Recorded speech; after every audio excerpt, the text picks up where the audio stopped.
Bismillahirrahmanirrahim. Assalamualaikum warahmatullahi wabarakatuh. Alhamdulillahi alladhi tafarrada bil jalali wal kamal wa asbagha ala ibadihi bin ni'ami wal ifdal.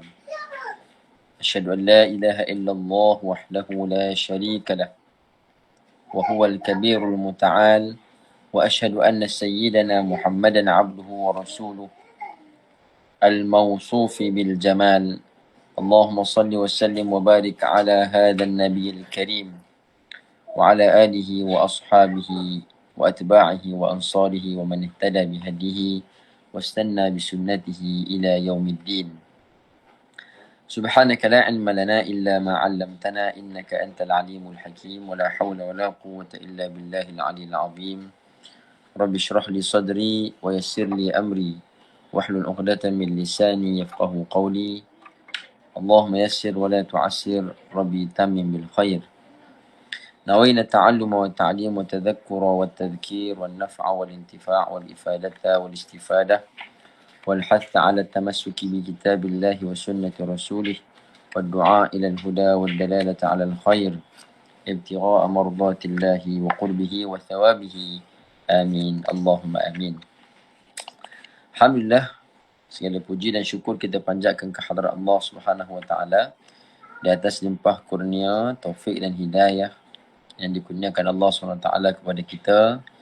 Pada pagi ini kita dapat menyambung lagi daurah, siri daurah kitab Turath melalui pembacaan kitab Matan Ummul Barahin atau Matan Aqidah As-Sughra karya Al-Imam As-Sanusi rahimahullahu ta'ala. Dan pada hari ini adalah hari terakhir untuk kita membicarakan kandungan daripada matan akidah ini, dan kita akan menyempurnakan perbincangan pada memahami makna kalimah syahadah pada bahagian yang kedua, iaitu pada part kalimah Muhammadur Rasulullah. Yang mana sebelum ini kita telah pun melihat apa yang dihuraikan oleh Al-Imam As-Sanusi rahimahullah ta'ala, makna bagi la ilaha illallah, yang mungkin saya boleh ulang kaji sedikit secara ringkas, yang mana membawa maksud kalimah la ilaha illallah itu padanya terkandung makna istighna dan iftiqar. Apabila seseorang mukmin itu mengucapkan la ilaha illallah, menyaksikan la ilaha illallah, atau kita kata asyhadu an la ilaha illallah, aku bersaksi bahawa tiada Tuhan yang layak disembah melainkan Allah. Terjemahannya, apakah maknanya, apakah kandungannya, apakah keyakinan yang perlu dia bawa dalam memaknai kalimah la ilaha illallah itu. Padanya ada makna istighna dan iftiqar. Istighna maksudnya Allah Subhanahu Wa Taala ni terkaya, maha kaya daripada hamba-hambanya. Istighna'uhu ta'ala an makhluqatihi. Allah Ta'ala ni maha kaya daripada hamba-hambanya. Bermakna Allah Ta'ala tu tidak memerlukan kepada hamba-hambanya. Dialah yang mempunyai kekuasaan yang mutlak. Allah SWT mencipta segala sesuatu ini dengan tidak ada keperluan atau tidak ada aghrad, tidak ada matlamat ataupun SOP ataupun penanda aras bagi perbuatan Allah Subhanahu Wa Taala. Begitu juga iftiqar, ay iftiqaru kulli ma siwahu ilaihi ta'ala. Iftiqar bermaksud berhajat, memerlukan. Perlunya segala makhluk ini, berhajatnya seluruh makhluk ini kepada Allah Ta'ala. Tidak ada satu pun makhluk ini yang tidak berhajat kepada Allah. Itu di antara maksud atau mafhum yang kita nak kena bawa keimanan kita bila seseorang tu mengucapkan la ilaha illallah.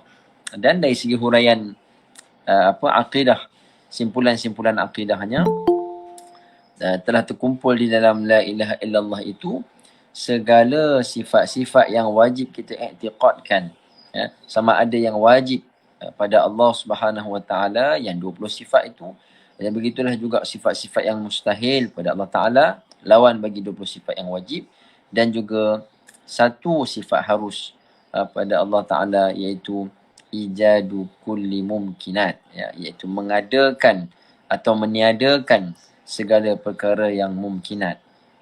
Maksudnya makhluk ini harus pada Allah SWT untuk nak menciptakan atau nak meniadakan makhluk ini. Maka semuanya itu terkandung di dalam la ilaha illallah. Tiada Tuhan yang layak disembah dengan sebenar-benar melainkan Allah SWT.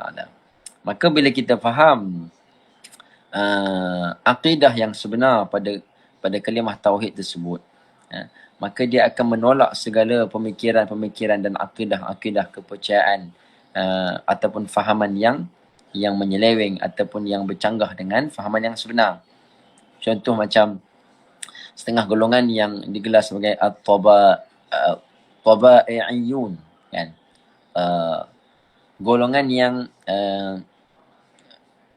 yang mempercayai bahawasanya alam ini ataupun sebahagian daripada alam ini adanya dengan secara nature, ada secara semula jadi. Adanya sesuatu itu dengan secara semula jadi, kan? Jadi bila kita kata makhluk ini, alam ini ada secara semula jadi, maka dia bertentangan dengan iftiqar yang kita sebutkan tadi, sebab semua makhluk ada berhajat kepada pencipta, iaitu kepada Allah SWT. Kalau ada sesuatu daripada alam ini yang ada dengan sendiri, mana dia tidak berhajat kepada pencipta, tidak berhajat kepada Allah Ta'ala, maka fahaman tersebut adalah menyeleweng, bahkan jauh tersasar daripada akidah yang sebenar. Bahkan orang mengatakan kufur sekiranya seseorang itu mempercayai adanya sesuatu yang tidak berhajat kepada kuasa Allah SWT dalam menciptakannya. Dan menolak juga fahaman golongan yang kita sebut sebagai apa? Golongan yang mempercayai bahawa Allah Subhanahu Wa Taala dia hanya menciptakan perkara-perkara yang besar-besar saja. Adapun perkara-perkara yang kecil itu, maka Allah SWT jadikan padanya kuasa, pilihan dan kuasa yang mana kuasa makhluk itu boleh memberi bekas pada tindakannya. Maka ini bertentangan juga dengan akidah yang kita faham istighna dan iftiqar tadi, bahawasanya Allah SWT itu dialah yang mutlak bertasarruf, maknanya untuk melakukan apa sahaja, dan tindakan makhluk ni, perbuatan kita ni langsung tidak memberi bekas, tidak memberi kesan. Api tidak boleh membakar dengan dirinya, air tidak boleh memadamkan api dengan sebab diri dia, pisau yang tajam tidak boleh memotong dengan sebab ketajaman pisau itu. Semuanya kembali kepada Allah. Dia dengan izinnya, dengan kudratnya lah, dengan kehendaknya lah yang memberi kesan kepada perbuatan makhluk. Adapun yang Allah Ta'ala jadikan pada kita, yang kita lihat dengan mata kita, api membakar, pisau memotong dan sebagainya, maka Allah Ta'ala telah menjadikan perkara-perkara yang berada hadapan mata kita ni, setiap sesuatu itu ada sebab dan musabab. Allah Ta'ala menjadikan ada sebab, ada musabab. Asbab, kan? Contoh kita kata bila sakit kita makan ubat, maka dengan sebab makan ubat jadi sihat. Contohnya api yang membakar, yang panas, bila kita siram dengan air, maka sebab air tadi tu yang sejuk tadi, maka dia memadamkan api yang membakar, kebakaran tersebut. Allah Ta'ala menjadikan sebab dan musabab. Tetapi pada adatnya pisau memotong, api membakar. Ya, pada adat kebiasaan yang kita tengok. Ya. Tetapi hakikatnya apa? Hakikatnya sebab itu tidak memberi kesan. Pisau tidak memberi kesan, api tidak boleh membakar kalau bukan dengan izin Allah Subhanahu Wa Taala. Bahkan Allah Taala telah menunjukkan buktinya, ya, bahawasanya dalam perkara adat yang kita lihat tadi tu, adat kebiasaan tadi tu, ada perkara-perkara yang telah menyalahi adat tersebut. Contoh macam mana api yang dinyalakan oleh Namrud yang tidak berjaya membakar jasad Nabi Allah Ibrahim alaihissalam. Begitu juga kalau apa mungkin biasanya kalau kita jalan di atas air kita akan tenggelam, akan tenggelam. Tapi ada keadaan-keadaannya yang pernah bukan kata Nabi, bahkan sahabat pun, ahli-ahli karamah, pernah mereka ni berjalan di atas air, tak tenggelam, bahkan tapak kasut mereka pun tidak basah kerana air tersebut. Ia disebut sebagai perkara-perkara yang khariqun lil adah, yang menyalahi adat. Itu nak membuktikan bahawa Allah Ta'ala lah yang berkuasa untuk memberi kesan, memberi bekas kepada perbuatan makhluk. Adapun kita ni, maka tidak ada apa-apa. Kita ni tidak upaya memberi bekas. Ya. Jadi kalau ada keyakinan yang macam tu, ya, keyakinan yang seperti itu, mana kita ni orang yang disebut sebagai mukmin yang muhaqqiq, seorang mukmin yang beriman, yang benar-benar beriman. Kita diperintahkan untuk mengambil asbab, kerana syariat mengajar kepada kita, Rasulullah mengajar kepada kita untuk kita mengambil asbab. Bila kita sakit, diperintahkan untuk kita makan ubat. Kita mencari penawar, ikhtiar. Bahkan disebutkan habatus sauda sebagai ubat bagi segala penyakit kecuali mati. Begitu juga dalam madu ada penawar, dalam air zam-zam ada penawar. Dalam maknanya kenapa dia ajarkan begitu? Kenapa dia ajarkan ada Allah Ta'ala jadikan penawar dalam ubat, dalam setengah-setengah perkara? Kerana kita diajar supaya mengambil dengan asbab. Bahkan al-akhdhu bil asbabi sunnatun. Mengambil dengan asbab itu adalah sunnah, jalan yang diajar oleh Nabi SAW. Bila kita sakit, maka kita rawat sakit kita tu. Bukan kita biar, kita yakin Allah Ta'ala lah yang menyembuhkan. Tapi bukan dengan cara kita membiarkan saja tanpa usaha ikhtiar. Itu bukan orang yang mukmin yang muhaqqiq. Mukmin yang muhaqqiq, dia yakin bahawa Allah Ta'ala yang berkuasa secara mutlak dan dia diperintahkan untuk berikhtiar. Dan dalam dia berikhtiar, dia tidak boleh meletakkan kebergantungannya kepada asbab-asbab tadi tu. Ya, tak boleh letakkan pergantungan pada asbab. Sebaliknya pergantungan hanya kepada Allah Ta'ala. Asbab ini sebagai sebagai usaha ikhtiar dia. Yang diperintahkan kepada dia. Kerana kalau Allah Ta'ala menjadikan pada setengah-setengah perkara itu ada boleh memberi kesan, maka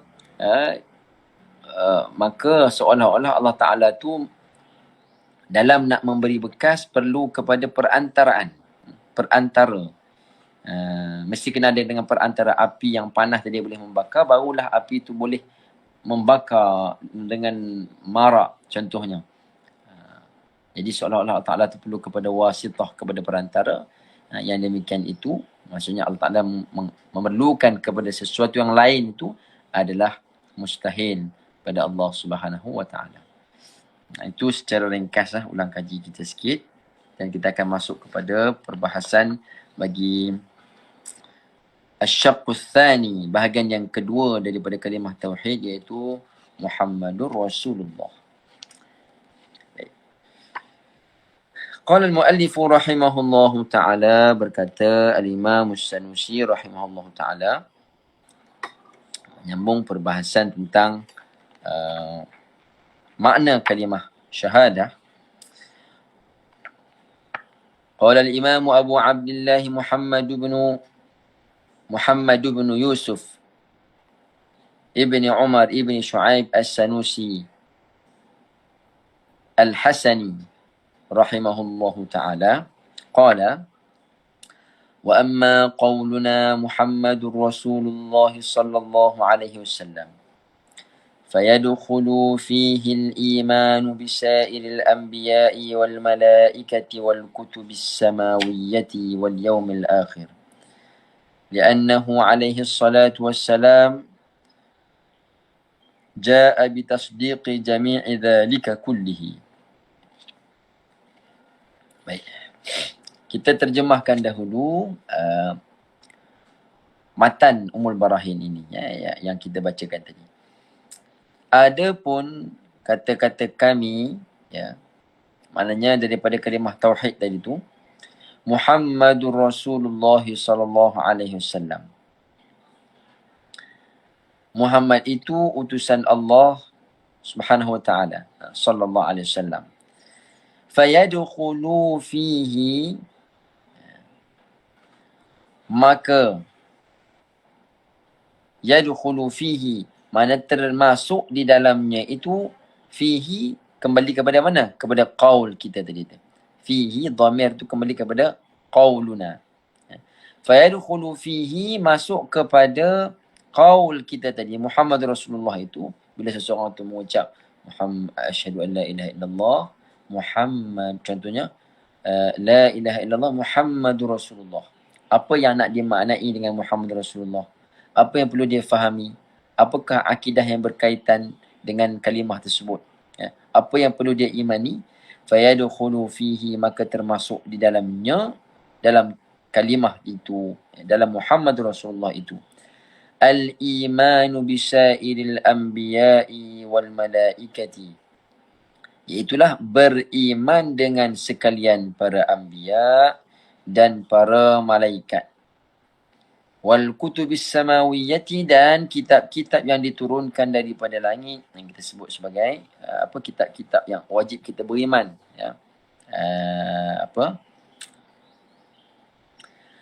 Taurat, Zabur, Injil dan juga Al-Quran, yang diturunkan kepada para anbiya, dan beriman kepada hari akhirat.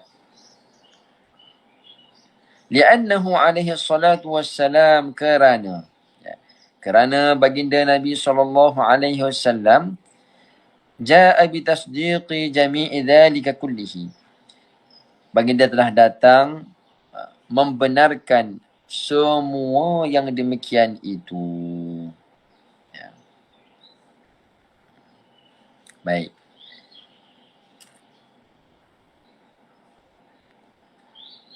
Ja'a bitasdiqi jami'i dhalika kullihi, baginda telah datang membenarkan semua yang demikian itu.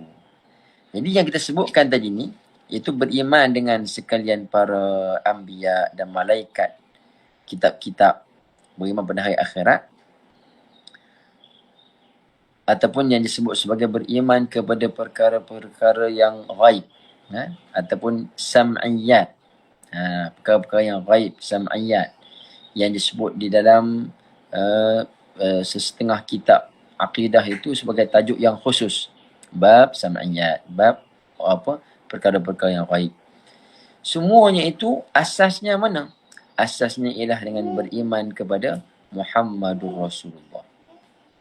Dengan arti kata lain, bila kita beriman kepada Nabi Muhammad SAW sebagai utusan Allah SWT, maka mewajibkan kita beriman dengan malaikat, mewajibkan kita beriman dengan hari akhirat, mewajibkan kita beriman dengan siksa kubur, mewajibkan kita beriman dengan adanya timbangan al-mizan, adanya sirat. Sebab apa? Sebab semua yang disebutkan tadi itu datang kepada kita melalui perantaraan wahyu yang disampaikan kepada kita oleh Nabi Muhammad sallallahu alaihi wasallam. Jadi beriman dengan baginda, dengan Muhammad Rasulullah, mewajibkan kita beriman dengan semua perkara yang baginda sampaikan. Kerana apa? Kerana Nabi SAW itu dan juga sekalian para anbiya itu wajib bersifat dengan sifat benar, sidq, benar. Maka tidak mungkin mereka itu berbohong ataupun berdusta atau menyalahi daripada perkara yang diperintahkan oleh Allah SWT untuk disampaikan kepada umatnya. Baik. Baik, di sedikit huraian di sini, ya, iaitu makna tasdiq, mempercayai kepada Nabi SAW bahawasanya baginda itu adalah Rasul.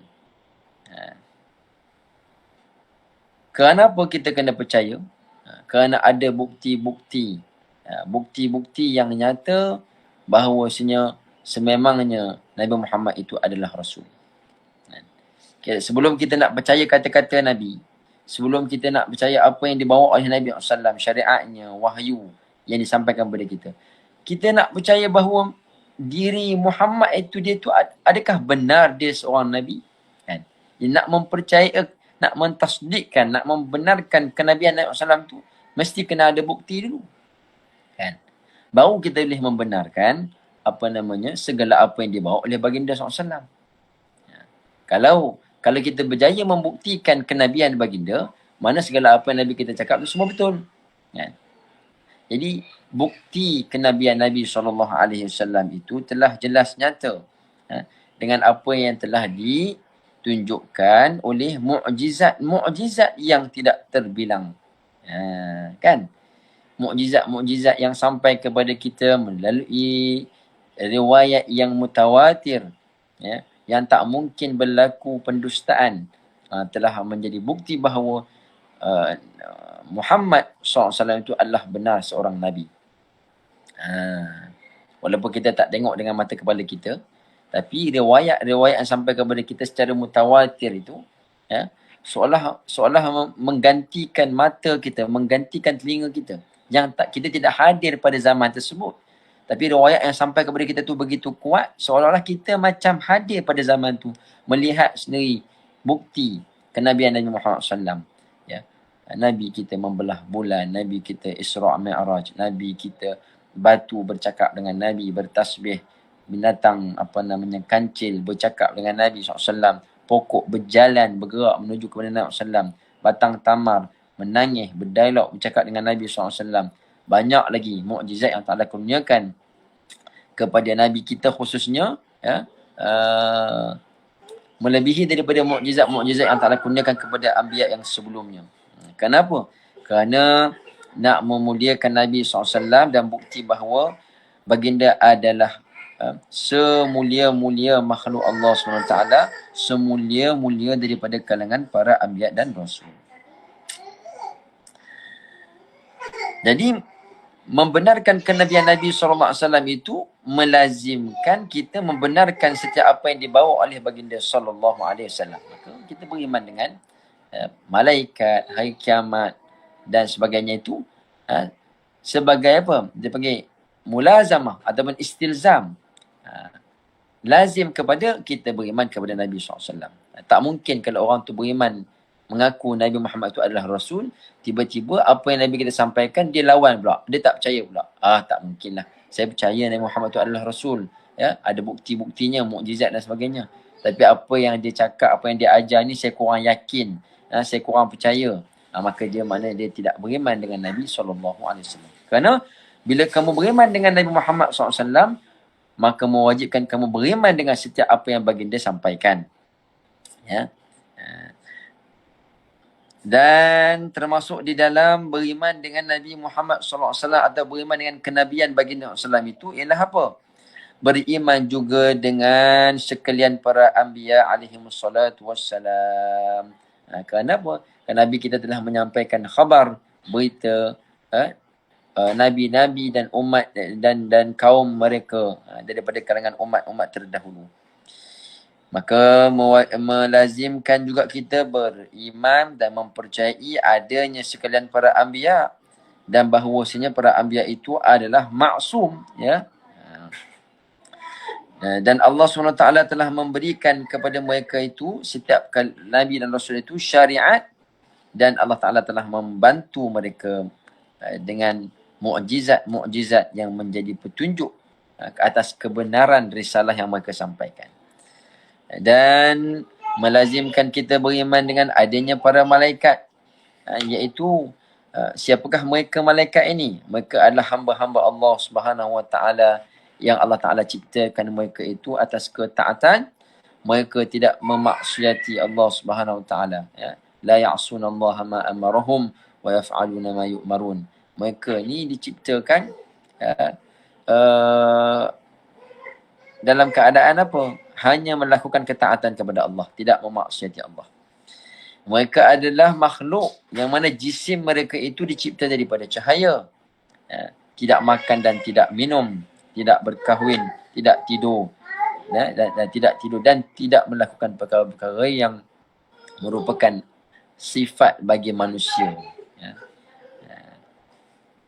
Dan sebahagian mereka itu boleh berupa kepada makhluk, boleh berupa kepada manusia, seperti mana malaikat Jibril yang boleh berupa dengan rupa manusia, dan juga itu juga malaikat yang datang kepada Nabi Allah Nabi Lut alaihi salam, kan, yang mana mereka berupa dengan rupa manusia yang rupawan. Itu wajib kita beriman. Dan wajib kita beriman dengan sekalian kitab-kitab samawiyah yang diturunkan daripada langit, yang diturunkan daripada langit kepada sekalian pada Rasul alaihi wassalatu wassalam, ya, melalui perantaraan wahyu, melalui lidahnya para malaikat, malak. Mana malaikat apa? Malaikat Jibril alaihi salam. Dan mewajibkan kita beriman dengan adanya hari akhirat, hari kiamat, dan semua yang berkaitan dengan kiamat itu, sebelumnya dan selepasnya. Sebelum berlakunya kiamat, daripada tanda-tanda kiamat, seperti yang disebutkan dalam hadis-hadis yang sahih, dan hadis-hadis yang mutawatir. Dan juga apa yang berlaku di saat kiamat itu, tiupan sangkakala, dan kemudian dibangkitkan semula, dan kemudian dihimpunkan kita pada hari perhitungan, dan adanya titian sirat, dan adanya timbangan mizan. Semua tu berkaitan dengan hari akhirat. Semua wajib kita beriman, ya. Dan melazimkan juga kita membenarkan dan beriman dengan bahawasanya Allah Subhanahu Wa Taala akan membangkitkan kita, menghidupkan kita semula di dalam kubur. Maknanya jasad-jasad kita ini akan dihidupkan semula di dalam kubur, di alam kubur, ya. Yang disebut sebagai apa? Alam apa ni? An-nashr, nashri, alamun nashri. Dan kemudian kita akan dituntun, kita akan dibawa menuju ke suatu tempat yang disebut sebagai mahsyar, yang dinamakan peristiwa tersebut sebagai al-hashri. An-nashri maknanya dibangkitkan semula ketika mana di dalam kubur, ya. Dibawa pergi ke padang mahsyar untuk dihitung, maka disebut sebagai al-hashr. Dan seterusnya melazimkan juga kita beriman dengan apa? Dengan adanya, ini juga termasuk dalam perkara-perkara akhirat, hari akhirat, iaitu dengan bihaudhihi alaihi salatu wassalam, beriman dengan adanya telaga Nabi sallallahu alaihi wasallam, yang mana disebutkan dalam riwayat yang mutawatir, sifat dan gambaran telaga Nabi sallallahu alaihi wasallam itu, ya, akan didatangi oleh seluruh umat, ya. Maka dia akan menolak sekalian daripada orang-orang yang kufur daripada umat manusia. Hak yang kufur tidak akan dapat sampai kepada telaga tersebut.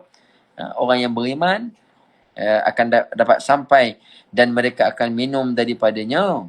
Fayashrabuna minhu wa la yaju'una wa la yadhma'una ba'dahu abada. Selepas mereka meneguk daripada telaga Nabi SAW, tidak lapar dan tidak dahaga lagi selama-lamanya. Dan wajib juga beriman dengan syafaat, adanya syafaat Nabi SAW, ya, yang disebut sebagai syafaatul uzma, syafaat yang terbesar, disebut dalam riwayat. Dan selain daripada syafaat Nabi SAW itu juga adanya syafaatnya, syafaat sekalian para anbiya, dan juga syafaat para ulama, dan syafaatnya orang-orang soleh. Maka syafaat Nabi SAW, apa yang disebut sebagai syafaatul uzma, syafaat yang terbesar dari itu adalah apa?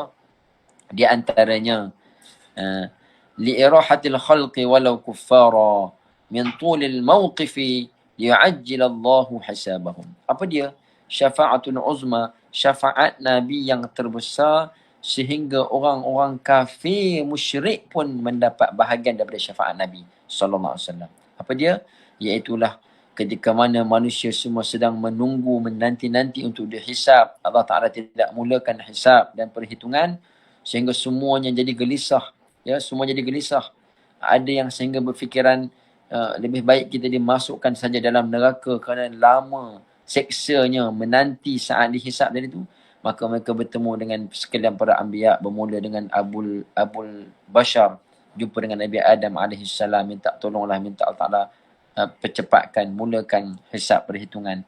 Semua tak berani. Sekalian para anbiya tak berani, kan? Sehinggalah mereka pergi pada satu Nabi, kepada Rasul, sampai kepada setiap Nabi mereka mengatakan nafsi, ya, diri masing-masing hari ini. Semua tak berani nak mengangkat kepala, tak berani nak jangankan kata nak minta Allah Ta'ala supaya mulakan perhitungan, tak berani kerana bukan tidak layak bagi mereka untuk berada pada tempat tersebut. Sehingga sampai pada Nabi SAW, maka baginda mengatakan ana laha, ya. Nabi pun minta sujud kepada Allah SWT dan mohon kepada Allah agar Allah Ta'ala memulakan hisab, dan Allah Ta'ala pun memerintahkan Nabi SAW, irfa' ra'sak, wasal tu'ta, washfa' tushaffa'. Angkat kepalamu wahai Muhammad, mintalah apa saja nescaya akan diberikan kepada kamu, dan kamu mohonlah syafaat, nescaya syafaat kamu akan diperkenankan. Maka bermulalah saat itu perhitungan. Maksudnya orang kafir pun rasa menumpang syafaat Nabi SAW, ada rasa sedikit lega bila dimulakan perhitungan tersebut, kan? Disebut sebagai syafa'atul uzma. Dan mewajibkan kita beriman dengan adanya sirat. Apa itu sirat? Iaitulah jambatan yang panjang, titian yang panjang yang terbentang di atas api neraka Jahannam. Jambatan yang panjang yang mana di bawah jambatan tersebut adalah api neraka. Dan keadaan daripada jambatan tersebut seperti mana yang disebutkan dalam riwayat ialah apa?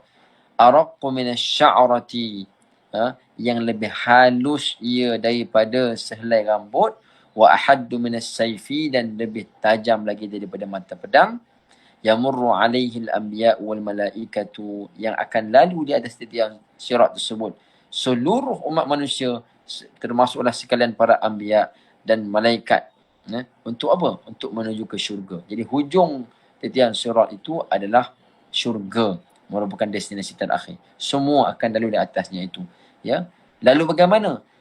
Lalu mereka itu berdasarkan kepada amalan masing-masing.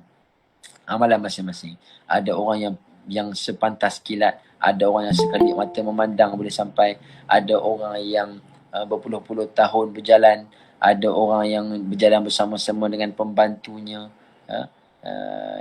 Dikatakan ahli Al-Quran yang mengamalkan Al-Quran, yang membaca, mengamalkan Al-Quran, menunaikan hak-hak Al-Quran, maka akan ada pendamping dia sewaktu mana dia melalui titian sirat. Mudah-mudahan Allahumma ja'alna wa iyyakum minhu. Semoga Allah Ta'ala jadikan kita semua daripada kalangan golongan tersebut. Jadi orang-orang yang tak berjaya, bila mereka melalui di atas titian sirat, akan dicangkuk dengan cangkuk daripada api neraka, menarik mereka, menghumban mereka dalam api neraka, wal'iyadzubillah. Dan beriman dengan kenabian Nabi Muhammad SAW itu juga menuntut, melazimkan kita ni beriman dengan adanya mizan, iaitulah timbangan yang akan ditimbang di atasnya itu, tuzanu fihil a'mal, segala amal perbuatan kita, yang baik yang buruk tidak akan ditinggalkan, melainkan semua akan ditimbang. Dan yang lain-lainnya daripada perkara-perkara yang sam'iyat. Wa yu'khadhu minhu, dan diambil, difahami daripadanya. Daripada mana? Daripada qaul kita Muhammad Rasulullah tadi itu. Wujubu sidqir rasuli, wujubu sidqir rusuli. Baca rusuli. Kadang-kadang ada ada pelajar-pelajar kita mungkin yang baru-baru menghafal kan, dia keliru dengan kalimah rasul dengan rusul kan, dekat-dekat kan.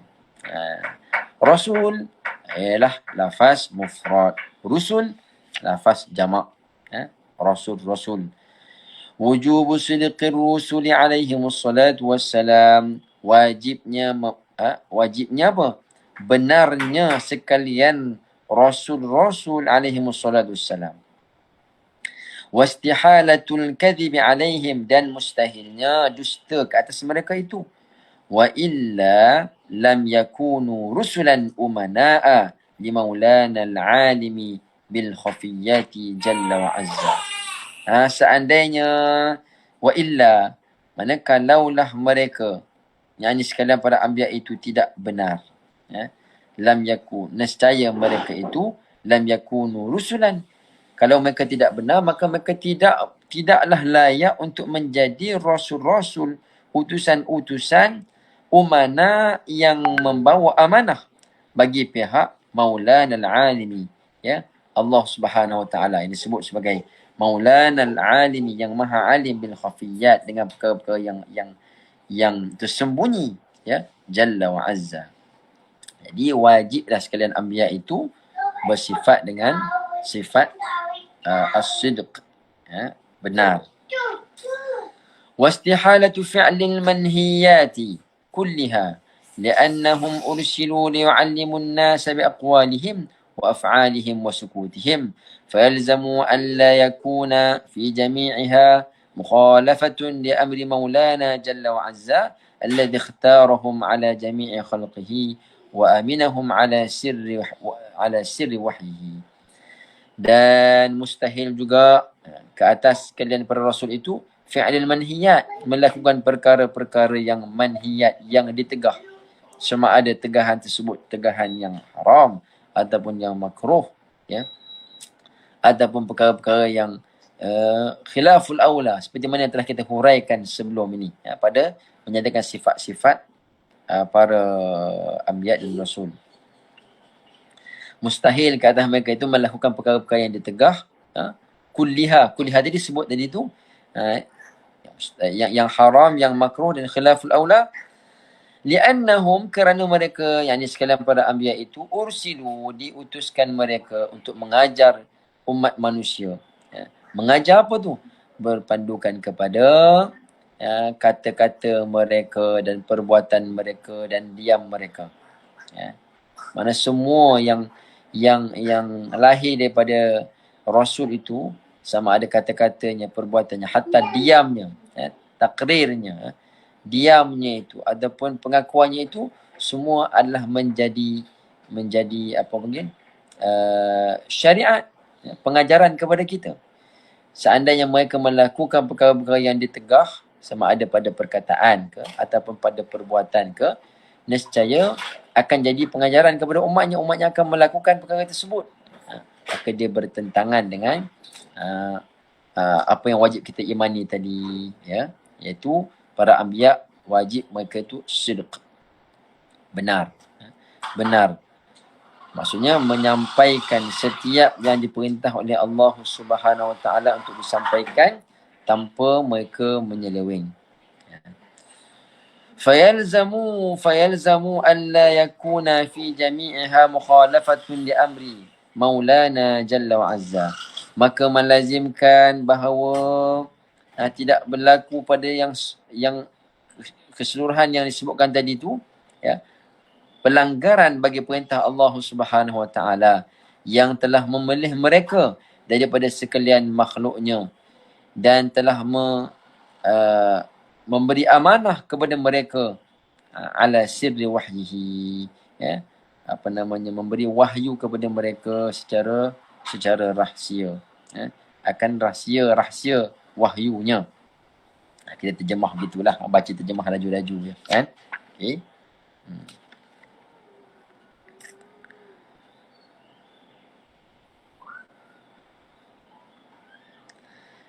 Wa yu'khadhu minhu, dan diambil, difahami juga daripadanya, daripada kata-kata kita, qauluna Muhammadur Rasulullah, ya.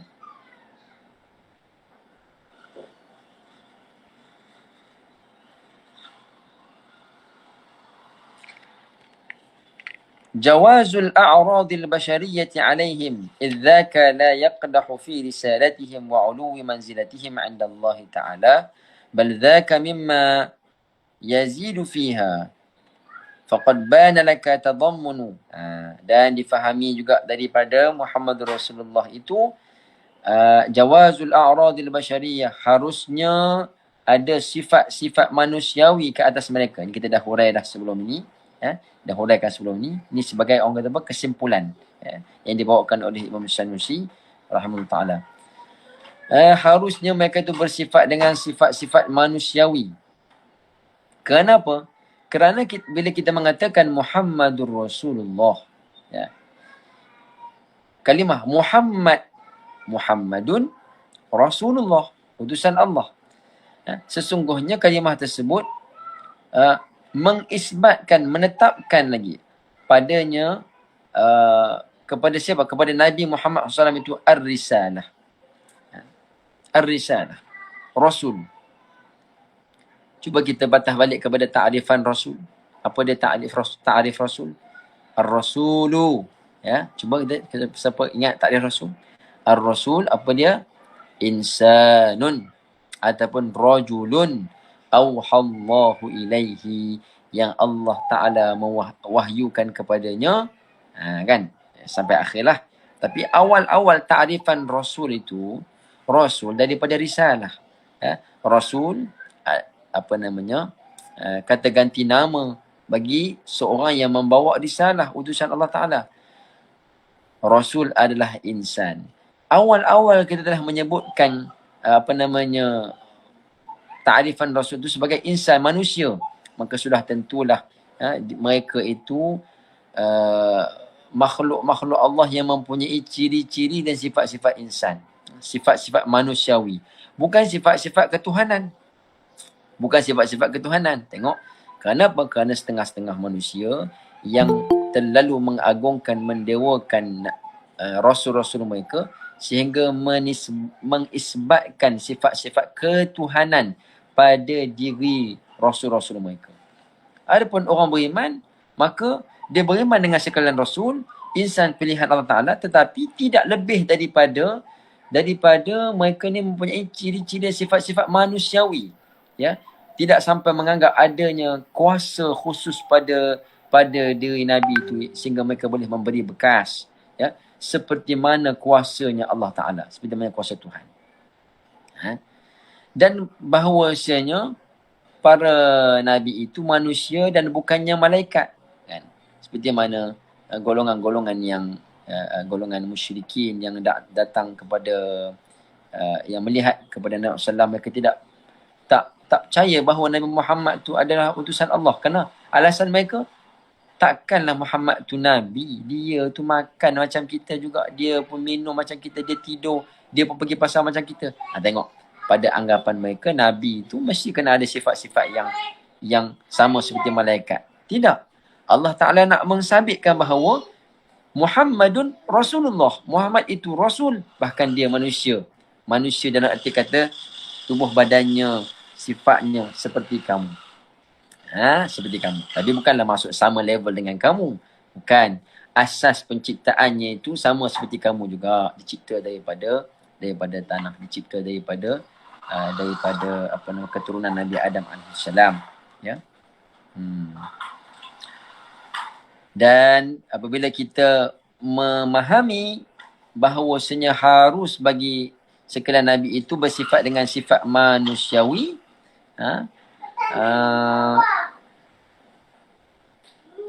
contoh macam makan, minum, tidur, bahkan harus mereka itu juga sakit seperti mana orang lain sakit,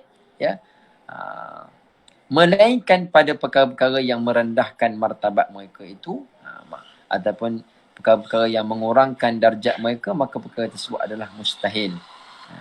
Bal tajuzu alaihim idzaka, kerana yang demikian itu, maksudnya kerana memahami dan meyakini harusnya sifat-sifat manusiawi pada diri mereka itu, la yaqdahu fi risalatihim wa 'uluwi manzilatihim. Kalau kata Nabi-Nabi itu makan, mereka tidur, mereka minum, adakah demikian itu mengurangkan sifat mereka? Adakah mengurangkan ketinggian mereka sebagai pembawa risalah Allah SWT? Indallahi ta'ala bal dhaka, bahkan yang demikian itu, maknanya harus mereka bersifat dengan sifat manusia itu, mimma yazidu fiha, termasuk daripada perkara yang apa? Yazidu fiha, yakni fir risalah, yazidu fi uluwi manzilatihim, menambahkan lagi ketinggian mereka, menambahkan lagi bukti kerasulan mereka. Ya. Kenapa? Bila sekalian para anbiya itu sakit, contohnya, kan harus mereka sakit. Jadi bila mana para anbiya itu sakit, bahkan sakit mereka lebih dahsyat daripada kita, berganda, maka Allah Ta'ala nak mengangkatkan darjat para anbiya itu lebih tinggi lagi. Disebabkan sabar mereka menghadapi ujian Allah SWT. Begitu juga apabila mereka buat benda-benda yang harus seperti makan, minum, tidur. Pada diri para anbiya itu, makan mereka contoh macam Rasulullah SAW baginda makan.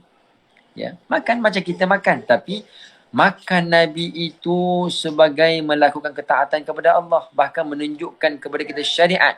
Macam mana sunnahnya ketika makan. Cara suap, doa ketika makan, adab ketika makan, adab dengan orang yang membuat makanan, adab bila mana makanan jatuh. Tengok, Nabi bukan makan macam kita makan sekadar nak kenyangkan perut. Nabi makan kerana perintah Allah. Bahkan nak tunjuk kepada umat dia macam mana cara makan. Nabi kita tidur.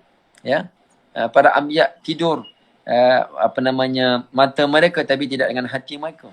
Kita tidur terus. Tidur. Langsung tak ingat apa. Kan? Tapi tidurnya para anbiya itu bukan tidur kerana mereka nak tidur. Bukan kerana mereka suka tidur. Ya. Mereka tidur kerana perintah Allah Ta'ala. Dalam tidurnya itu mengajar kepada umat macam mana cara tidur. Ya. Apakah doanya, apakah adabnya. Apabila berlaku tengah-tengah tidur, terjaga. Apa perlu dibuat. Apakah zikirnya bagi orang yang kena gangguan sewaktu tidur. Jadi, tidur mereka itu menjadi panduan dan syariat kepada kita. Maka dengan demikian mengangkatkan lagi darjat mereka di sisi Allah Subhanahu wa ta'ala. Jadi apabila telah kita fahami yang perkara-perkara yang penting yang disebutkan tadi daripada mafhum Muhammadur Rasulullah, maka mewajibkan kita beriman dengan sekalian para anbiya.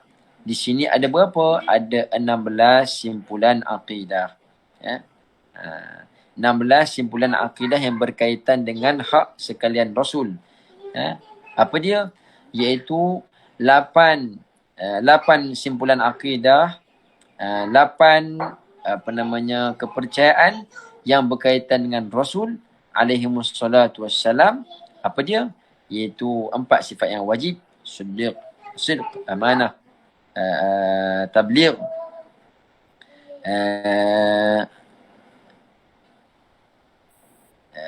dan juga lawannya, 4 lawan dengan 4, dan kemudian jawazul a'radil basyariyah, harusnya sifat manusiawi pada diri mereka. Dan kemudian mewajibkan 8 lagi sifat yang berbaki.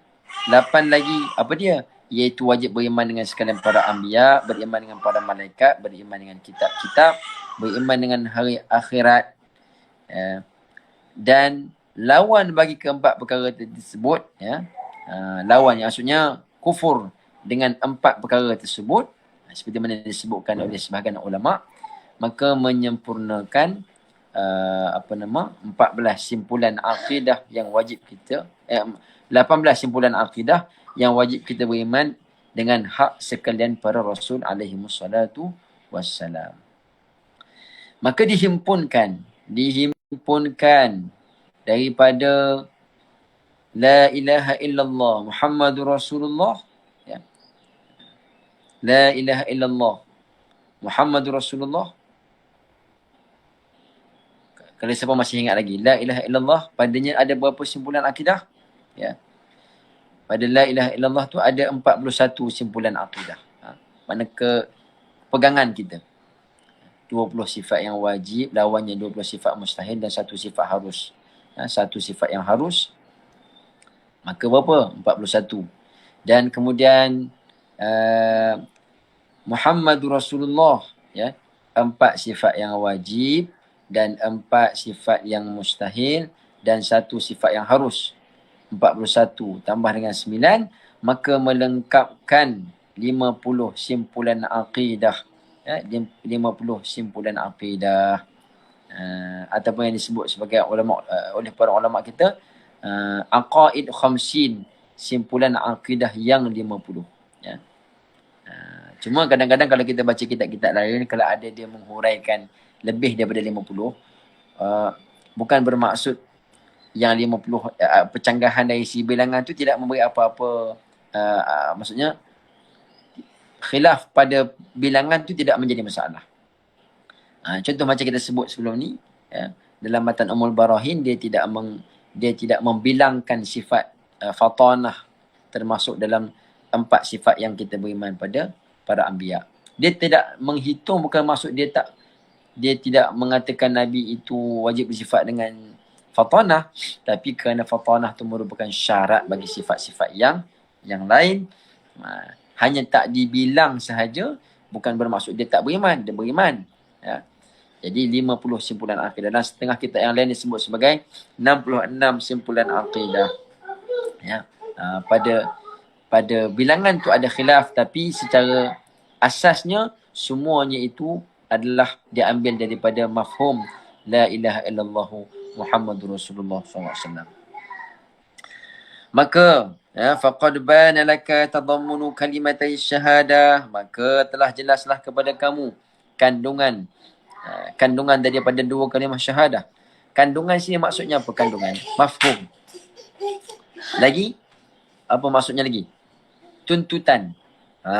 Bila kita mengaku la ilaha illallah Muhammad Rasulullah, apa dituntut kepada kita? Maka dituntut kepada kita untuk beriman dengan pegangan akidah yang kita sebutkan tadi itu.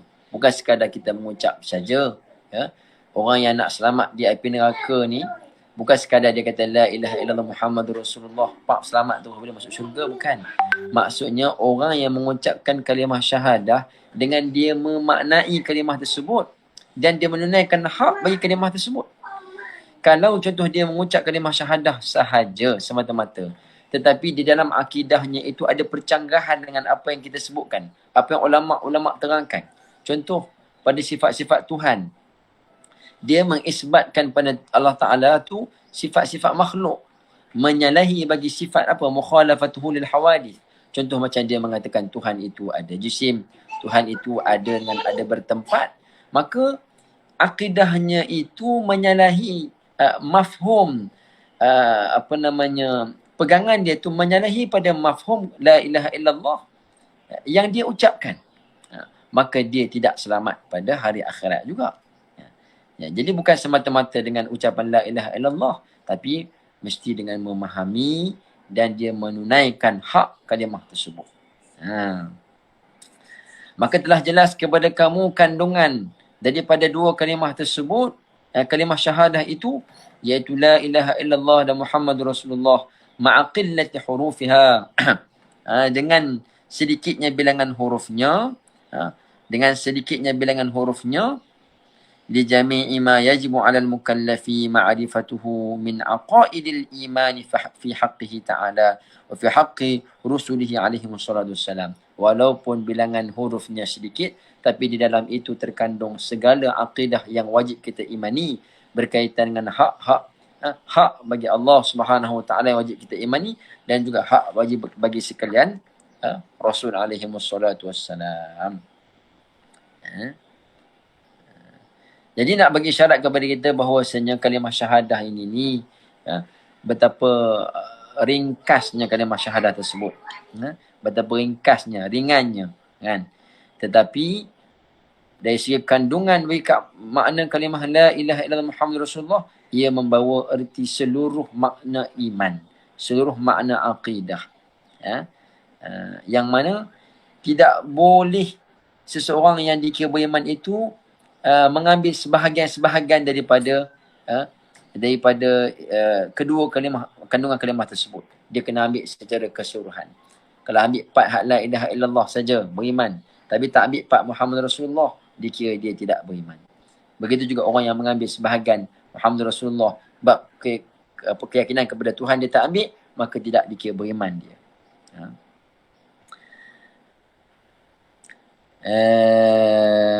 Li jami'i ma yajibu 'ala al-mukallafi ma'rifatuhu min al-aqaidil iman, mengandungi semua perkara yang berkaitan dengan apa yang wajib ke atas mukallaf mengetahuinya. Tengok sini disebutkan oleh Imam Sanusi. Ma yajibu 'ala al-mukallafi ma'rifatuhu min aqaidil iman.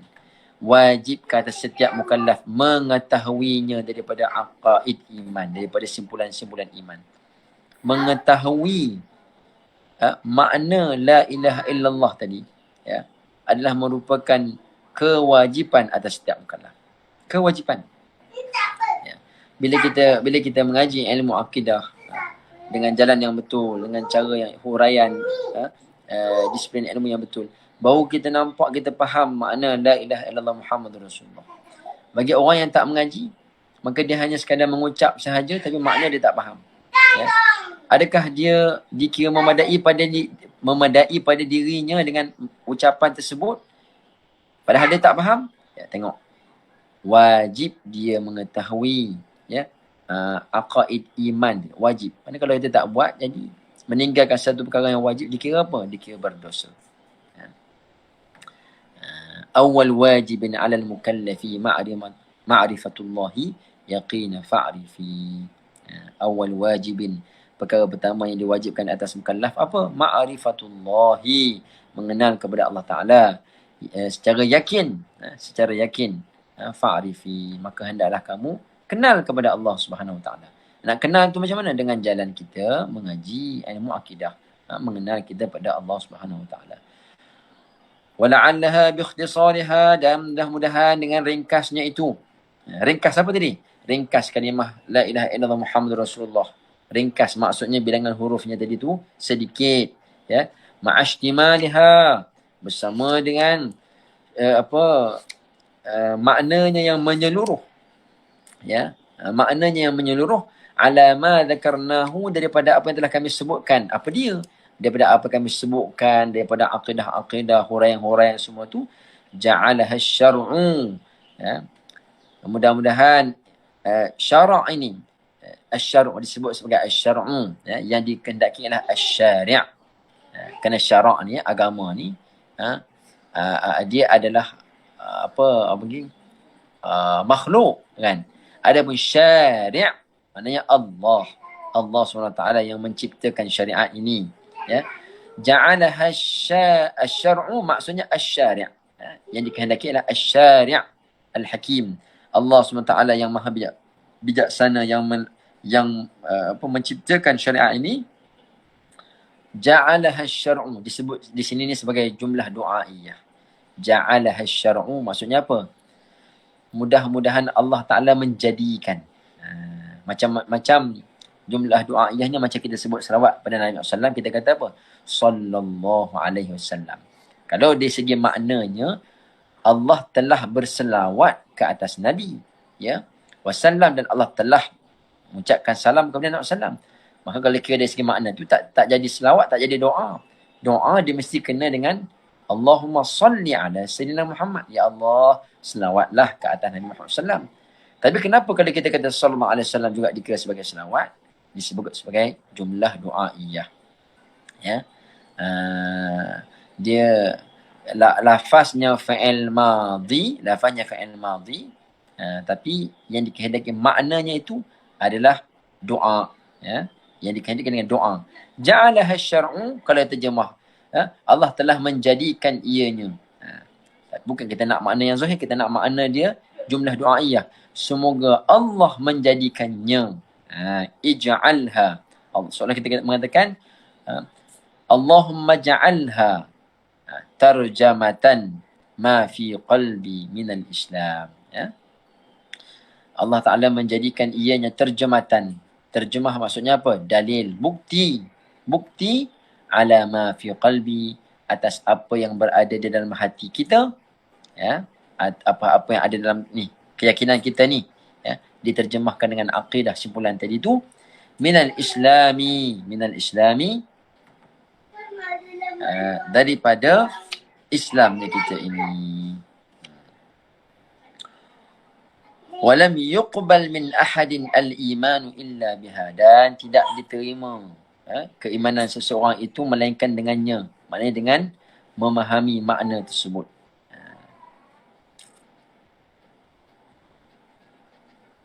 Baik.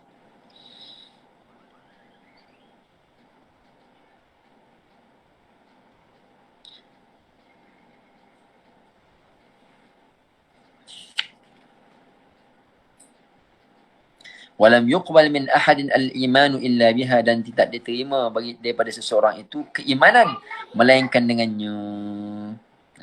Melainkan dengannya. Dengannya tu dengan apa? Kembali kepada mana tu?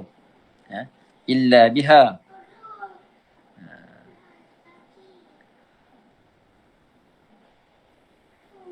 Illa biha, mana dengan kalimah tadi itulah, ya.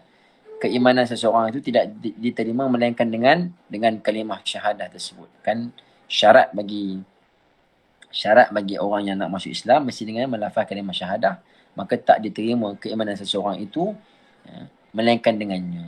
Di sini pun ada huraian lagi panjang lebar. Adakah iman itu semata-mata dengan menuturkan la ilaha illallah, kan?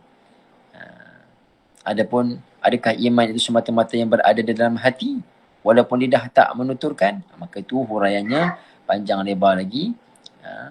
Cuma secara ringkasnya ialah apa? Bila seseorang itu menuturkan la ilaha illallah Muhammadur Rasulullah, maka sabitlah imannya itu di sisi manusia.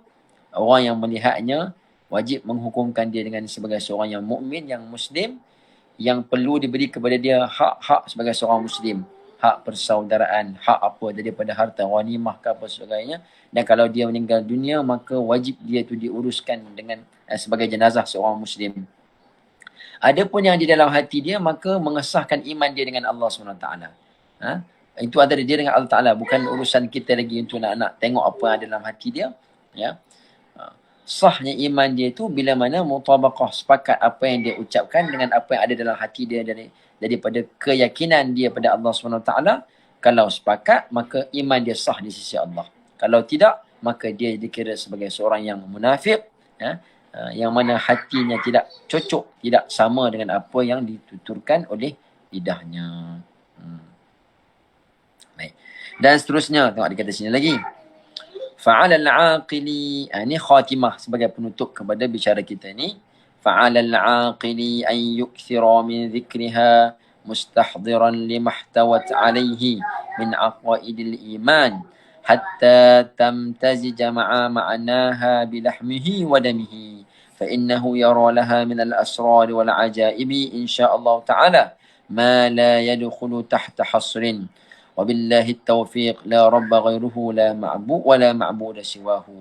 Ya, dia kata, dan bagi seorang yang berakal, yang sempurna akalnya, hendaklah dia memperbanyakkan min zikriha. Zikriha apa? Memperbanyakkan menyebutnya. Menyebut apa tadi? Nak kembali kepada mana? Kembali kepada kalimah tauhid tadi. Kalimah syahadah tadi. Hendaklah dia memperbanyakkan menyebut kalimah syahadah, ya. Kalimah yang kalimah disebut sebagai kalimah thayyibah, kalimah tauhid. Berserta dengan apa? Hal keadaannya mustahdiran limahtawat alaihi min al-aqaidil iman.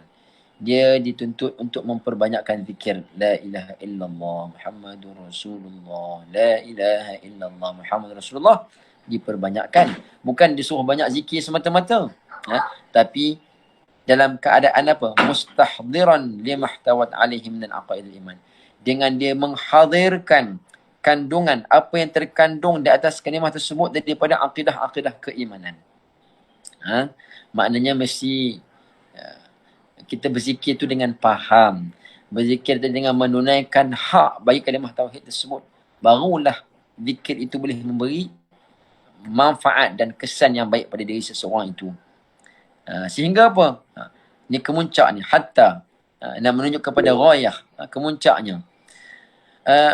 kemuncak bagi seseorang yang telah memperbanyakkan zikir berserta dengan dia memahami makna la ilaha illallah tadi, ya, sehingga apa? Sehinggalah sebati, tamtazija, imtizaj, tamtazija ma'a ma'naha bilahmihi wa dami, sehingga kalimah tersebut sebati dengan daging dan darahnya, dengan darah dagingnya. Oh, sehingga kalimah tu sebati dengan darah daging. Teringat saya satu kisah seorang apa tabi'in, bahkan digelar sebagai ketua para tabi'in, ya, iaitu Sa'id bin Jubair. Kalau tak silap saya, Sa'id bin Jubair yang dibunuh dengan perintah Hajjaj bin Yusuf Al-Thaqafi, disembelih, dipenggal lehernya. Dalam riwayat mengatakan ketika darahnya keluar tu, darah itu berkeluar beserta dengan zikir, ya. La ilaha illallah, la ilaha illallah, la ilaha illallah. Maknanya apa? Zikir itu dah sebati dengan darahnya, dengan dagingnya. Ya. Jadi di sini ada satu peringatan yang penting kepada kita. Dua perkara. Yang pertama, kita dituntut supaya memperbanyakkan kalimah tauhid, banyakkan kalimah zikir. Afdalul zikri, sebaik-baik zikir. Ya. Afdalu ma yaqulul al-anbiya wan nabiyuna ar-rasul wan nabiyuna min qabli, sebaik-baik apa yang dituturkan oleh nabi-nabi dan rasul-rasul sebelum daripada aku. Ya. Bahkan yang diajar kepada kita sebaik-baik zikir adalah la ilaha illallah, dan dituntut kita memperbanyakkan zikir tersebut. Lepas tu kalau kita tengok orang-orang dulu, ya, mereka menjadikan amalan zikir la ilaha illallah tu termasuk dalam wirid mereka selepas solat. Ya, tambah-tambah selepas subuh dan selepas maghrib. Dia tak tinggal. Yang kecil-kecil dulu kalau saya sembahyang di surau, ya, waktu imam tua ni, setiap kali lepas subuh masih zikir. Lepas tasbih, tahmid, takbir tu dia masih sambung dengan la ilaha illallah 100 kali. Subuh, maghrib, tak tinggal. Kerana dia tambah lagi dengan ya latif, tambah lagi. Tapi kita zaman sekarang ni semua zikir lepas sembahyang semua nak ringkas belaka, kan? Ringkas. Kadang-kadang zikir pun masing-masing buat sendiri-sendiri, sebab bila sendiri-sendiri tu laju sikit. Subhanallah, Alhamdulillah. Zikir laju, kan? Tak sempat nak menghayati makna la ilaha illallah, jangan buat. Bahkan kalau orang hak buat zikir la ilaha illallah lepas solat ataupun buat malam Jumaat, dikira sebagai orang yang buat bid'ah pula, kan? Padahal kita dituntut untuk memperbanyakkan zikir la ilaha. Bila lagi kita nak banyak zikir la ilaha illallah? Sebab itu antara amalan orang lama-lama ni, macam contoh dia buat majlis tahlil. Panggil orang datang ke rumah nak jamu makan. Sebelum jamu makan suruh buat zikir dulu ramai-ramai, la ilaha illallah. Meratib dulu, ngatik orang kata. Meratib. Zikir la ilaha illallah buat 100 kali. Lepas habis zikir semua baru pakat doa dan pakat makan, kan? Kalau kita tak duduk dalam majlis tahlil macam tu, ya, waktu bila kita berzikir la ilaha illallah? Waktu bila? Kan? Saya tak tahulah, kalau saya tanya kalau diri saya sendiri, waktu bila lagi saya nak zikir la ilaha illallah? Kalau bagi orang awam macam saya ni, kan? Kalau orang yang ahli tarikat tu lain, dia ada dia punya wirid dia sehari-hari, kena habiskan 1000 kali, 7000 sekali. Dia ada dia punya amalan-amalan dia yang khusus.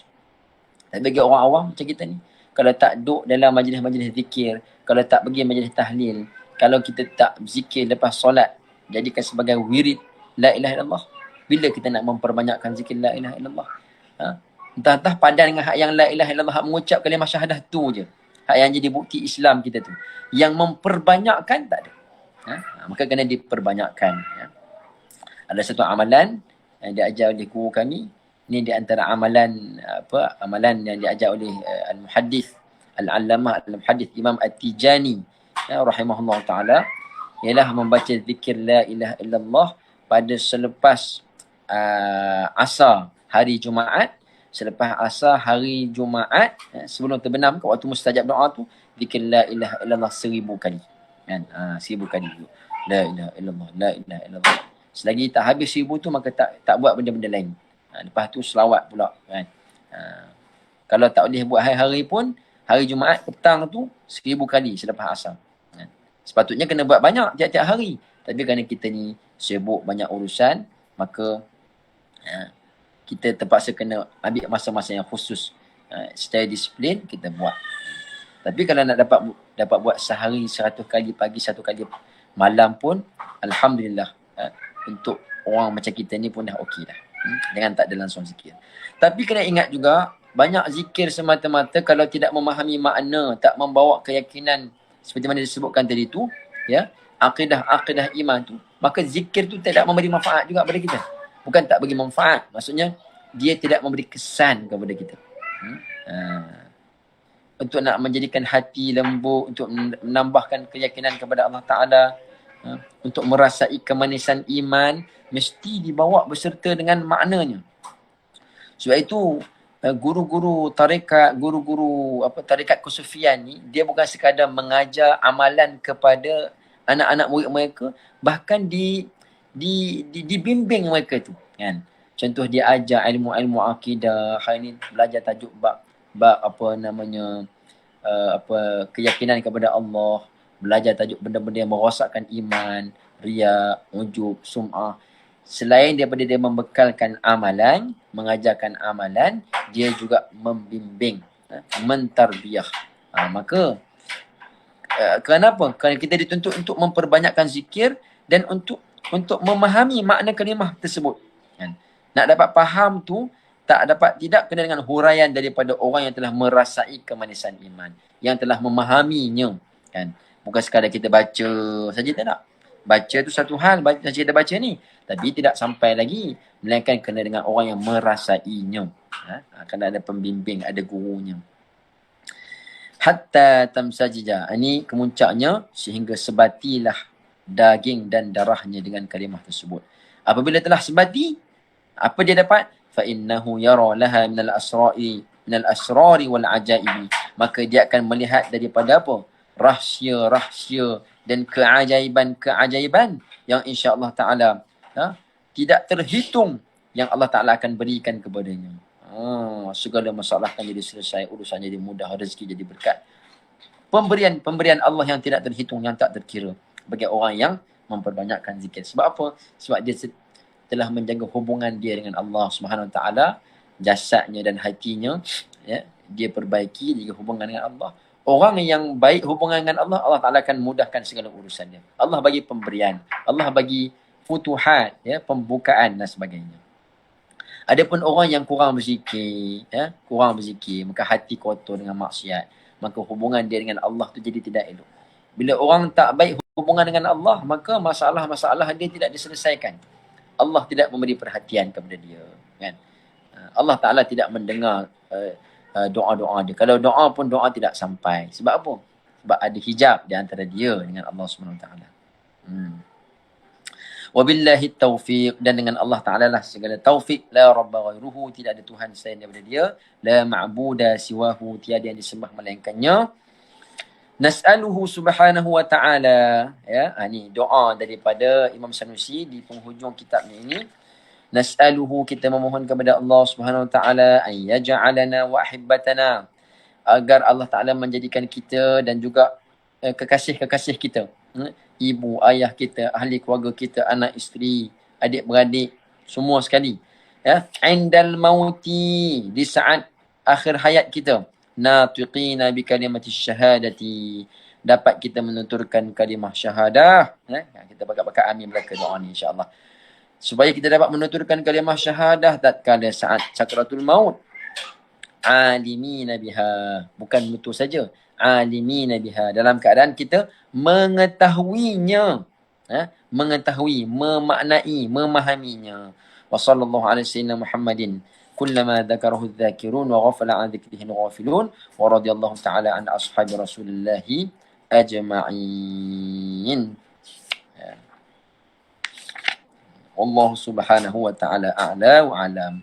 Jadi dengan berakhirnya doa tadi itu, maka lengkaplah sudah perbahasan kita daripada kitab Matan Ummul Barahin karangan Al-Imam Sanusi rahimahullahu ta'ala.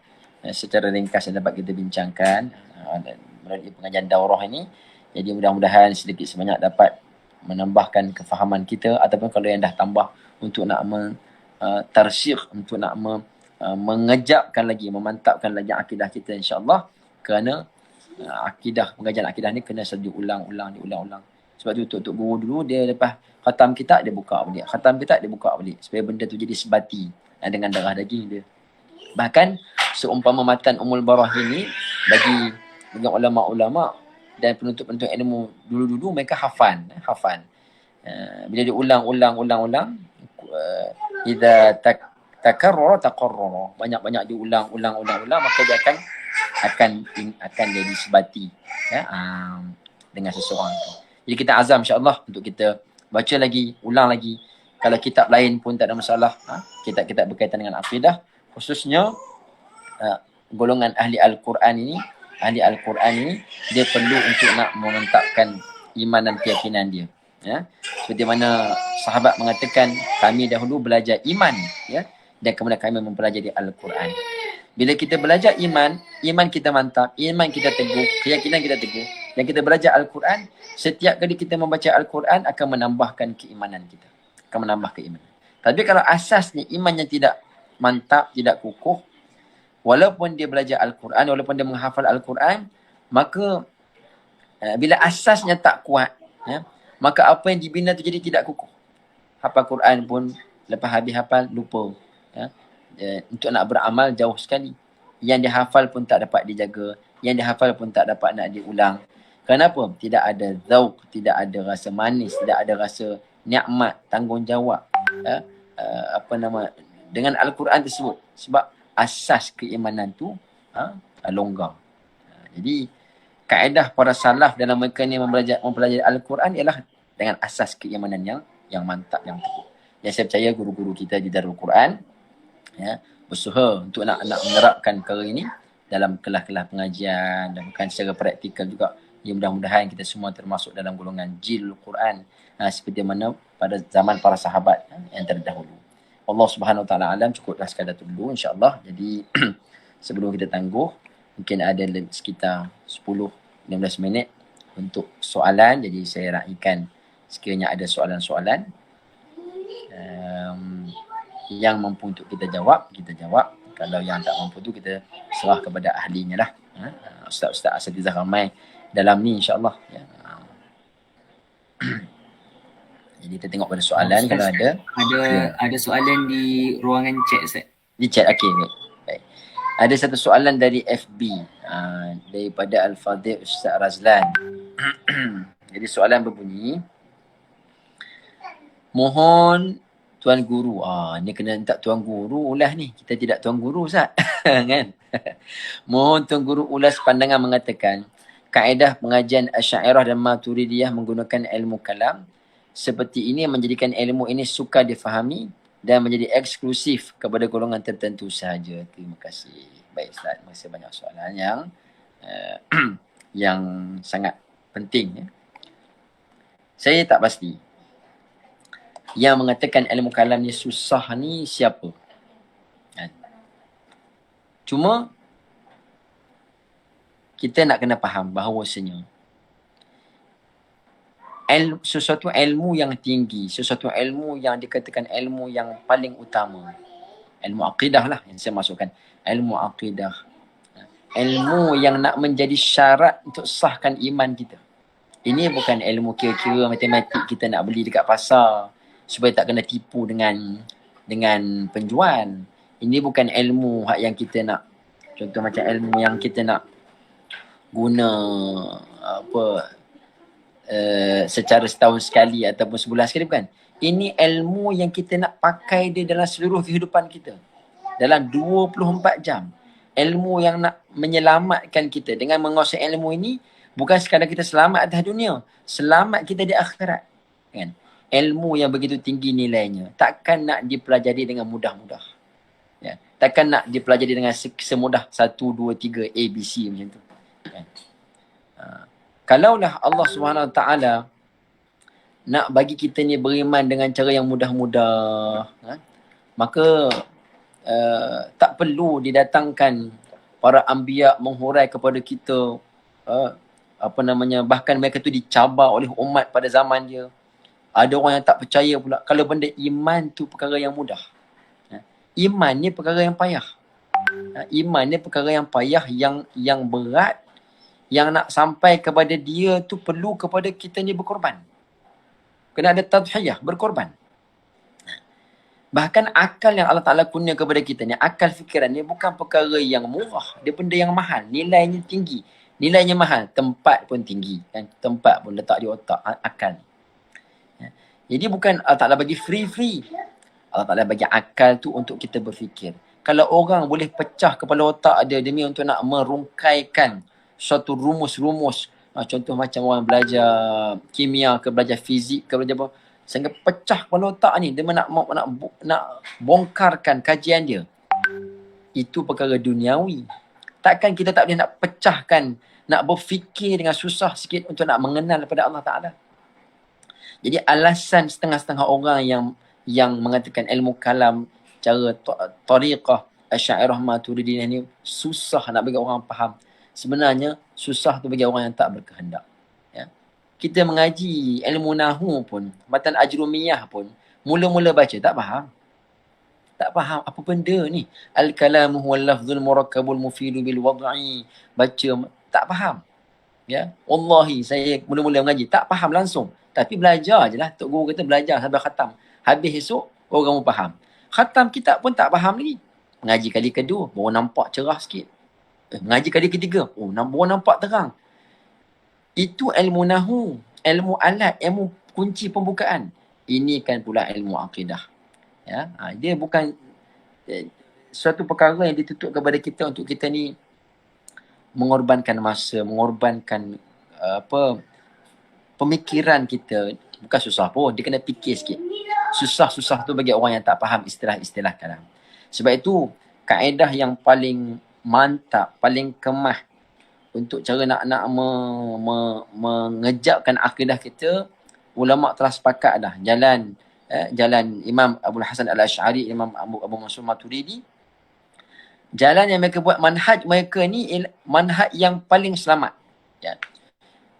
Kaedah-kaedah yang disusun tu mudah, step-step. Sebab tu mula-mula pengajian kita dimulakan dengan perbahasan tentang wa'lam anna lil aqli ahkamun.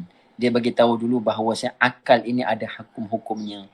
Kita nak betulkan dulu cara pemikiran kita sebelum nak bahaskan apa contoh istilah-istilah yang berat. Contoh macam istilah apa mungkin macam Allahu Akbar. Ta'alluq. Istilahnya ta'alluq. Tanjizi qadim, ya. Tanjizi hadis, suluhi qadim. Yang tu memang payah sikit lah. Tapi kita bukannya terus pergi kepada istilah-istilah tu. Dia kena ikut step daripada awal, baru sampai kepada yang tu. Dan kemudian pula, kalau orang beralasan ilmu kalam ni payah, sehingga akhirnya meninggalkan ilmu kalam, tak mengaji pun. Ya. Mengaji ilmu akidah yang mudah lah. Contohnya hak mudah sikit. Saya tak sebutlah ilmu apa tu, kan, kaedah apa tu. Yang dituntut kepada setiap mukallaf untuk mempelajari daripada ilmu keimanan ni bukan perbahasan-perbahasan yang detail, bukan. Yang dituntut kepada kita ni ialah perbahasan yang asas, yang basic, supaya kita kenal kepada Allah Ta'ala. Kita jelas. Kita sembah Allah Ta'ala, kita jelas. Allah Ta'ala tu Tuhan yang tidak bersifat dengan sifat makhluk, yang bersifat dengan segala sifat kesempurnaan. Dan kemudian apa bukti bagi setiap sifat tersebut? Kena ada bukti dia. Baru kita dikira sebagai orang yang beriman, yang bukan muqallid, bukan kita ikut buta tuli. Kita beriman sungguh-sungguh. Asasnya yang dituntut kepada setiap mukallaf tadi tu. Kena beriman dengan dalil-dalil yang ijmali, dengan dalil-dalil yang umum. Dalil yang umum. Contohnya, Allah Ta'ala tu ada. Apa dalil Allah Ta'ala tu ada? Dalilnya ialah alam ini. Kerana alam ini sesuatu benda yang bersifat baharu. Dia berubah-ubah. Maka setiap yang baharu itu dia tidak boleh ada dengan sendiri. Kan? Tak ada benda kita tengok dalam alam ni yang ada dengan sendiri. Ya. Semuanya dia ada tu perlu kepada pembuat. Perlu kepada yang memberi kesan. Yang memberi bekas. Maka pasti di sana adanya Tuhan yang menciptakan. Ya, yang dia mesti bersifat dengan wajibul wujud. Wajib ada. Iaitulah Allah Ta'ala. Dari cara pendalilan yang ringkas, yang mudah macam tu yang dituntut kepada setiap mukallaf supaya iman dia sah. Iman dia sah di sisi Allah Ta'ala. Jadi untuk nak mengaji ilmu yang asas tu tidak payah sebenarnya. Yang payah kalau kita nak mendalami. Contoh kita baca kitab-kitab yang tinggi-tinggi, kitab jawi. Contoh kita baca kitab apa Baqaratul Amani. Memang tak faham lah istilah-istilah, tambah dengan bahasa-bahasa klasik lagi. Ataupun kita nak mengaji kitab-kitab yang tinggi-tinggi karangan Imam Ghazali, contoh macam Al-Iqtisad fil I'tiqad. Kita level orang awam, ya. Orang yang mengaji universiti pun tak faham lagi mengaji kitab Iqtisad fil I'tiqad. Itu perbahasan di kalangan ilmuwan, pensyarah-pensyarah, ya, profesor-profesor. Mereka layak membincangkan. Memang payah sesuai dengan keilmuan mereka.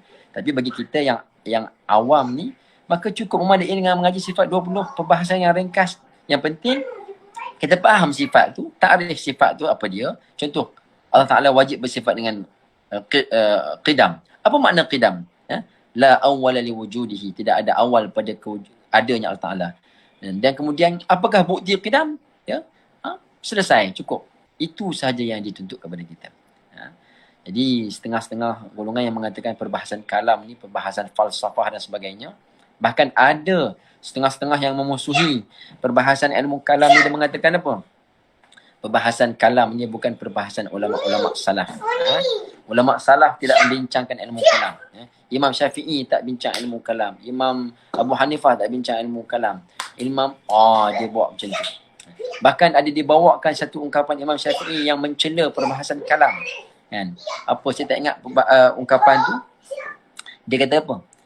Ayyubtala, bahawa seseorang itu diuji oleh Allah Ta'ala dengan melakukan dosa-dosa.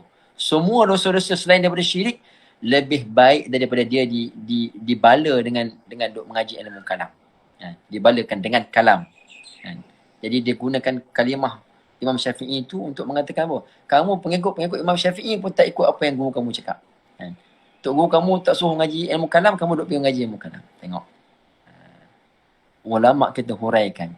Memang betul kata-kata tu, kata-kata Imam Syafi'i. Tapi apa yang dimaksudkan oleh Imam Syafi'i bukan apa yang disebut oleh mereka.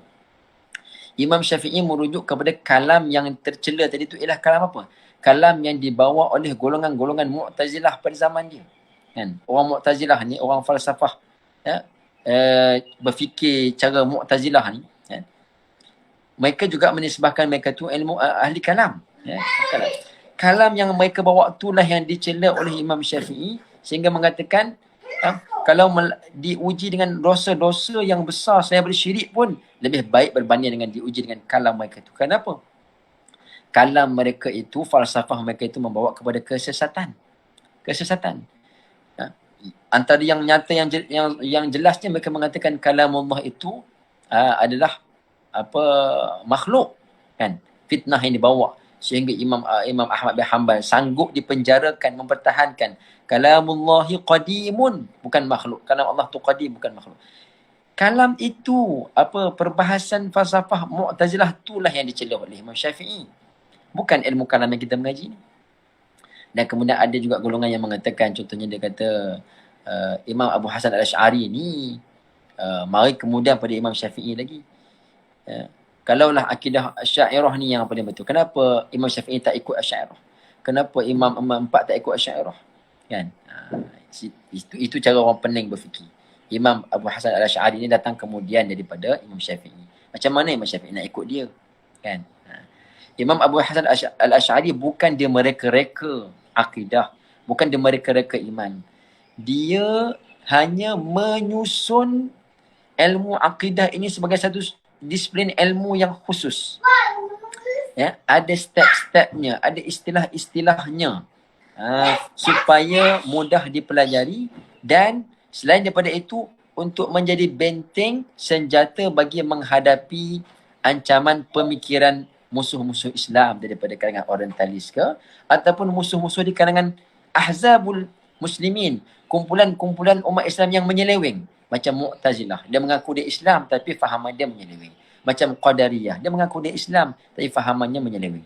Jadi belajar ilmu kalam, tariq, Asy'ariyah, Maturidiyah ni dapat membenteng, mengemaskan iman kita, menolak tuhmahan-tuhmahan, menolak fitnah-fitnah yang berkaitan dengan akidah. Kalau kita tak mengaji falsafah kalam macam ni, kita akan mudah ditipu daya, tipu daya oleh syaitan, ditipu daya oleh musuh-musuh Islam, sehingga pemikiran kita tu jadi tak ada yang mengawal. Ilmu kalam tujuan untuk nak mengawal pemikiran kita, akidah kita daripada diseleweng. Macam kita mengaji ilmu tajwid, ya, untuk nak pelihara daripada salah baca Al-Quran, kan? Ada orang kata, malah nak mengaji istilah-istilah tajwid ni payah. Ada kata, kalau kita belajar ni senang, tengok Quran yang berwarna ni, kan? Tengok color merah dengan color ni izhar. Tak payah ngaji istilah-istilah, payah nak hafal huruf ifah hakiki pun banyak 15 tak ingat. Dia malah, lepas tu dia kata ilmu tu payah. Lebih kurang macam itulah maksud yang boleh saya huraikan Fadil Ustaz Razlan. Setengah-setengah orang dia tak nak mengaji ilmu kalam ni kerana dia malas. Padahal ilmu lain pun payah juga. Tapi kerana dia berkehendak, maka dia mengaji. Kan?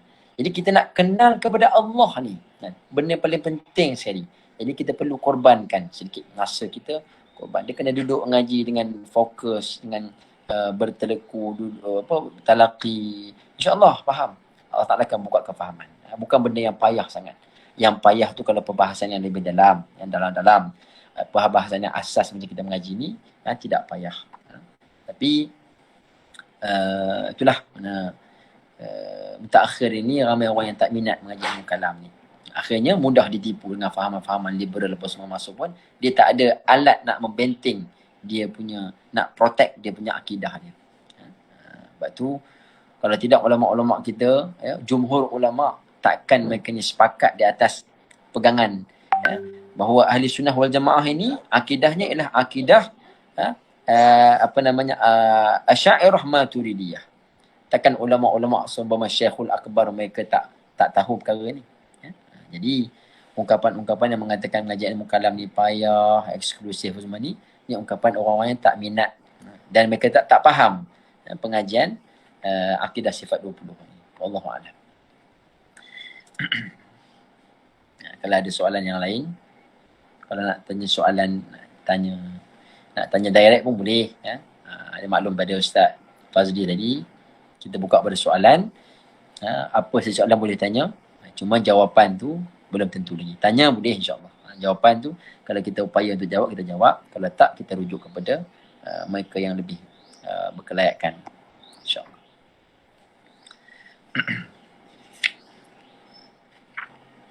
Kalau ada soalan, kita terima soalan. Kalau tidak ada, Ana akan tangguh dengan dulu. Ya.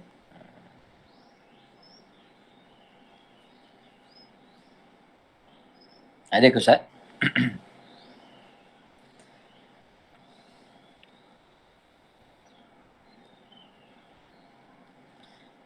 Baik, kalau tak ada, mungkin yang terakhir ni, dalam yang 5 minit terakhir ni, Ana nak sebut jugalah sedikit tentang fadail dan kelebihan kalimah tauhid, kalimah yang kita sebutkan tadi tu. Tadi kita memahami maknanya, disuruh kita memperbanyakkan, insya-Allah kita amalkan lepas ni. Apa kelebihan dia bagi orang yang melazimi dan memperbanyakkan al-ikthar min dzikri hadhihi al-kalimah, memperbanyakkan kalimah tauhid ni, ya. Antaranya ialah apa? Antaranya disebutkan oleh para alim ulama, orang yang memperbanyakkan sebutan zikir la ilaha illallah ni sehari semalam sebanyak 300 kali, 300 kali, 300. Jadi ulama suruh kita perbanyakkan al-ikthar. Akthiru. Contoh lafaz dalam Al-Quran pun perintah pun suruh kita zikir banyak. Uzkurullaha dzikran katsira, kan? Ingat pada Allah dengan zikir yang banyak. Jadi istilah banyak tu banyak mana? Ada orang kadang-kadang dia guna istilah, dia ambil kaedah ilmu bahasa, dia praktikkan dalam ni. Dia kata kalau ikut dalam kaedah bahasa, jamak tu sekurang-kurang jamak 3 dia kata. Nak jadi jamak kan, 3 baru jadi jamak. Jadi kalau zikir la ilallah 3 kali pun kira jamak, kira banyak dah kot. Tu hak yang zikir la ilallah 3 kali tu.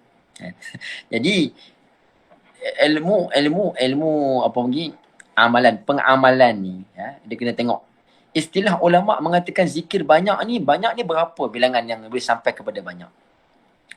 Jadi kata mereka aqallul ikthar, sekurang-kurang daripada bilangan yang memperbanyakkan zikir tu ialah apa? 300 fil yaumi wal lailah, 300 kali sehari semalam. Mana kalau kita zikir la ilaha illallah, la ilaha illallah, sehari semalam tu 300 kali baru termasuk di kalangan orang yang memperbanyakkan zikir. Kalau tak sampai 300, mana kita ni orang yang sedikit zikir. Dia tak kira banyak lagi. Kan? Mana tak masuk dalam uzkurullah zikran kathira, tak masuk lagi. Jadi paling kurang 300 kali. Kita buatlah pecah-pecahkan kan. Subuh 100, maghrib 100, sebelum tidur 100 kali, cukup 300. Tapi di sisi ulama-ulama para ahli sufi, mereka itu nak sampai ke level banyak untuk mereka tu, mereka ni orang yang khusus, kena cukupkan bilangan 12,000 kali baru dikira banyak. Kalau kurang daripada tu, di sisi mereka tu kurang. Dia panggil apa tu? Hasanatul abrar sayyiatul muqarrabin. Pada kita ni kalau boleh zikir 1,000 tu kira banyak dah. Tapi di sisi mereka, hang ni leceh baru 1,000. Tak cukup 12,000 lagi. Tu. Ya. Jangan kita, ahli-ahli zikir ni mereka Masya Allah kan. Setiap masa berzikir. Jadi, maka memperbanyakkan zikir ini adalah perkara yang dituntut. Tuntutan tu, tuntutan sunat, bukan wajib. Ya, bukan wajib. Sunat dituntut kepada kita. Memperbanyakkan zikir. Kemudian, ada satu amalan lagi seperti yang disebutkan oleh Imam Malik di dalam Muwatta'nya. Hadis Nabi SAW, afdalu ma qultu ana wa nabiyyuna min qabli la ilaha illallah wahdahu la syarikalah. Seafdal-afdal apa yang aku ucapkan dan nabi-nabi sebelum aku adalah la ilaha illallah wahdahu la syarikalah. Dan di antaranya disebutkan juga, diriwayatkan hadis Nabi SAW, man qala la ilaha illallah wa maddaha, la ilaha illallah, la ilaha illallah. Siapa ucap la ilaha illallah dan memperpanjangkan, ya, hadamat lahu arba'ata alafi dhanbin minal kabair. Akan dihancurkan, akan dimusnahkan, akan diwuntuhkan. Berapa? 4,000. Arba'atu alaf. 4,000 dosa-dosanya akan dihancurkan disebabkan oleh zikirnya la ilaha illallah. Sebab tu disunat kita bila zikir la ilaha illallah tu kita panjang sikit.